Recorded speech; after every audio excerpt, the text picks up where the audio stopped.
Welcome to The Explainer. We're about to dive into a story that all started with a simple online purchase. But before we start, just a quick warning. Go ahead and do me a favor, check the time.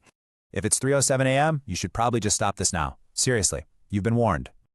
Okay, so this whole thing kicked off with a really innocent, but as it turns out, regrettable purchase. The product description sounded like a feature, but looking back, it was clearly a threat. The clock itself was just strange. It felt like it had been waiting for someone.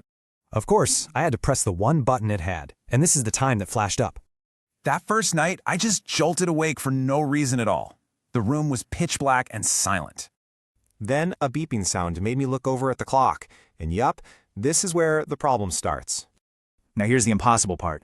I never even set an alarm, and the clock was across the room. So for night 2, the plan was simple. I was going to stay up and see what this thing would do. At exactly 3:07, the beeping started again. But this time, something was very different. The sound wasn't coming from the clock on the table. No, it was coming from right behind me. Let's get to night 3. This is where things really escalate. The beeping stopped, but it was replaced.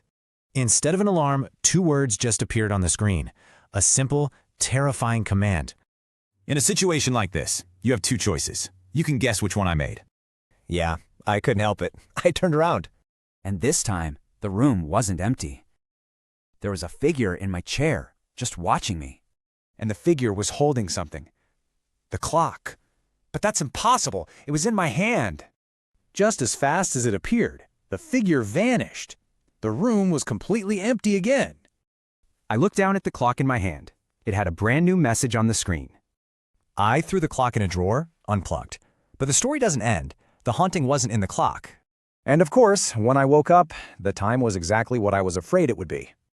This time, there was no beep, no message on a screen, just a whisper right next to my ear. And that leaves us with one final, lingering question. A question nobody really wants to answer.